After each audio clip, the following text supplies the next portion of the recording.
Hi guys! So ayan, manananghalian po tayo ngayon dito sa ilalim ng punong kakao. Dahil maganda ang shades ng ating puno. Grabe po, mayabong talaga po ito. Tapos, ang daming dahon. So ngayon, dito tayo kakain. Ang sarap ng ulam ko. Ito po, pritong galunggong, malutong.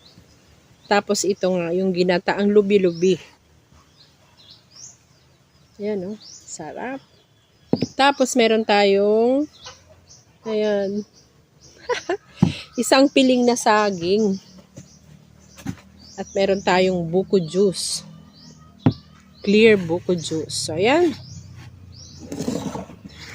Kain po tayo. Tikman muna natin ito. Napakalutong. Cheers! Diba? Ang sarap. Ang sarap po ng pagkaprito.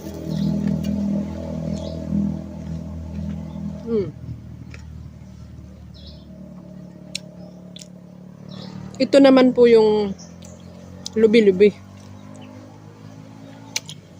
Ginataan, ang sarap. Ang lahok po ay tapa. Tinapa. Tinapang galunggong din.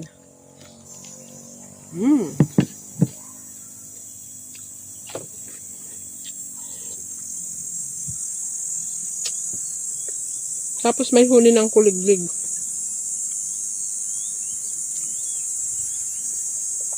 Ang oras po ngayon, 11:30. Pagkatapos naming maglaba, ng bonggang-bongga, nakasampay na. Siyempre, gutom na ang mga person. Gutom. Ito pong lubi-lubi, ginataan ito 2 buong nyog.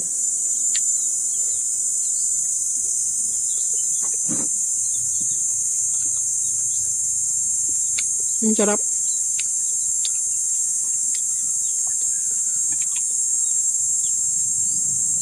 Ang lutong din itong pagkaprito nitong galunggong. Mura lang po itong galunggong dito sa amin.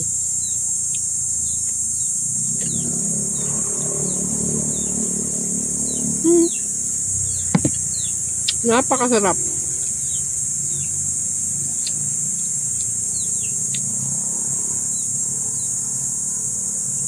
Ang mga ulam dito sa amin yung mga napakasimple lang pero napakasarap po.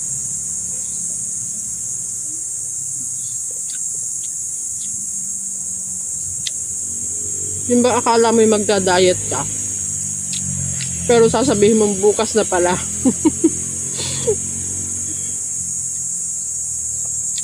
Kasi nga, pag hinainan ka na ng ganyang kasarap na ulam, limot mo na naman ang diet. Tapos hindi ka nga po pamamawisan dahil nga nasa ilalim tayo ng puno. Grabing presko.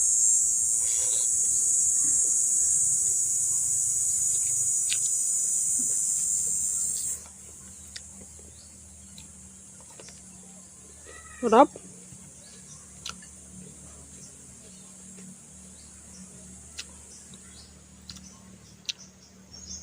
So maya-maya pagkakain, matutulog naman tayo. Meron pong mga nakareding duyan dito. Siyempre sa ilalim lang din itong mga puno.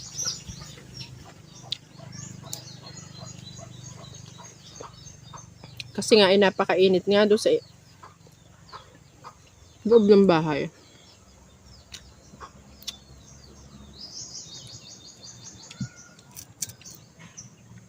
Pero hindi ka naman po mamawisan dahil ayan nga, mga bahay kubo lang din yung ating mga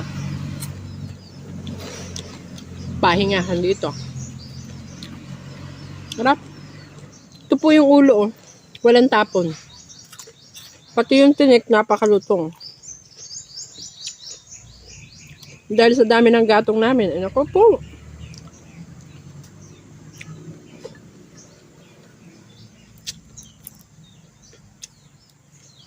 Kaninang umaga, Ang umagahan namin ay yung yung suman. Suman at kape. Ako, pag nandito ka talaga sa probinsya,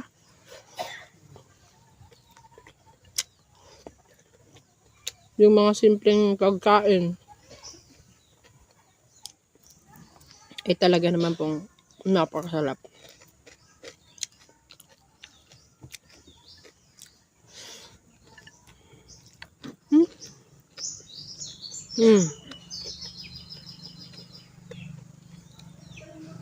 Ito po ay kinakamay ko na dahil ako lang din naman ang uubos nito.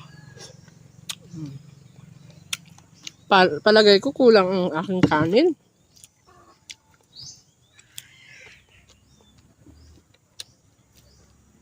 Ang dami pang ulam. Kakaunti na yung kanin. Napakasarap pong mamuhay dito sa probinsya.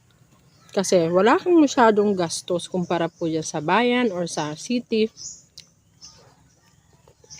Dahil ito nga pong mga gulay, dyan lang makukuha ko. Gabi, lubi-lubi, lubas. Yung ubod ng nyug, naku, ang sarap din ng gulay. Bukas siguro yun ang ating ulamin. Yun naman pang ubod, yun, yung mga hindi na namumunga or mabababa or malimit yung pagkakatanim, yun po ang inuubod. Sarap po. Sarap.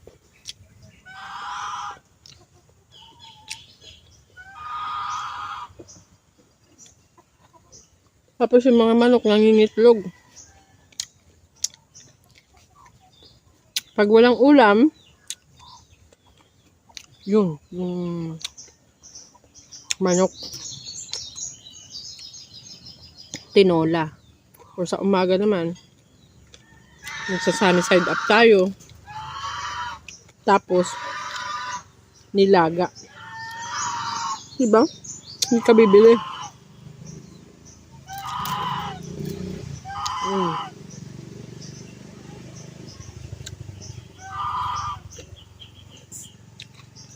Mga manok, pag-alagala lang po dyan. Pag walang dumaang nagtitinda ng isda, yung manok ang yun ang ating uulamin. Gusto ko pa sanang kumuha ng kanin, kaya lang tama na yun. Dami ko nang nakain. Tapos ito nga, kain tayo nito isang piraso lang.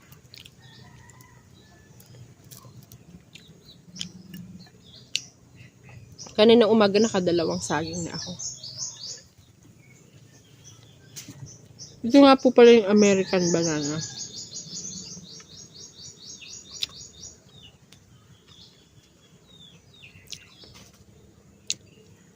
Kaya daw ito tinawag na American banana kasi mas malalaki ang nito kumpara dun sa senyorita. Yan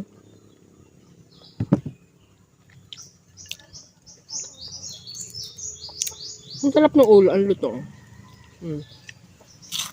Diba?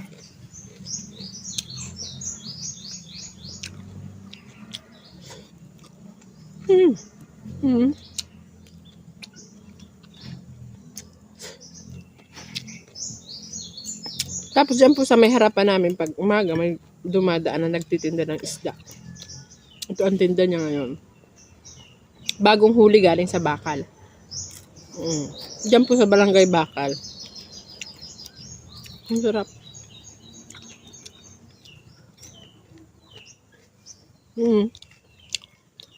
Ito lang yung tinapong ko. Tinik. Ulo, buntot. Napakalutong.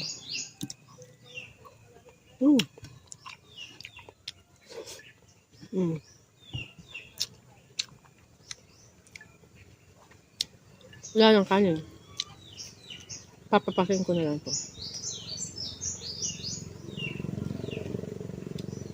Saka ito. Sarap.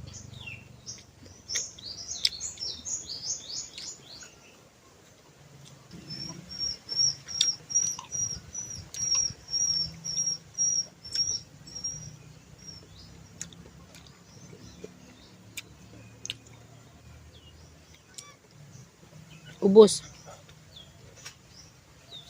Sarap.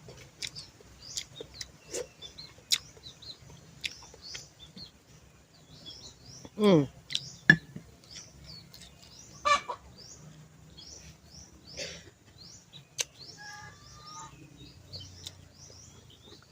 Cheers.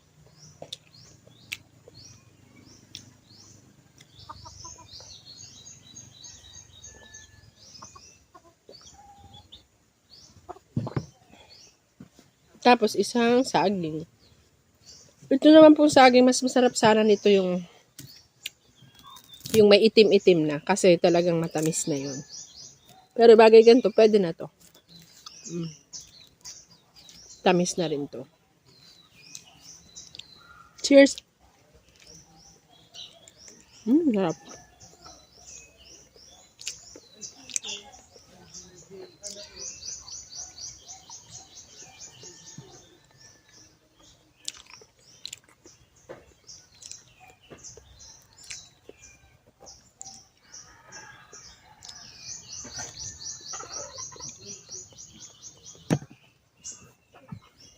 So, yan.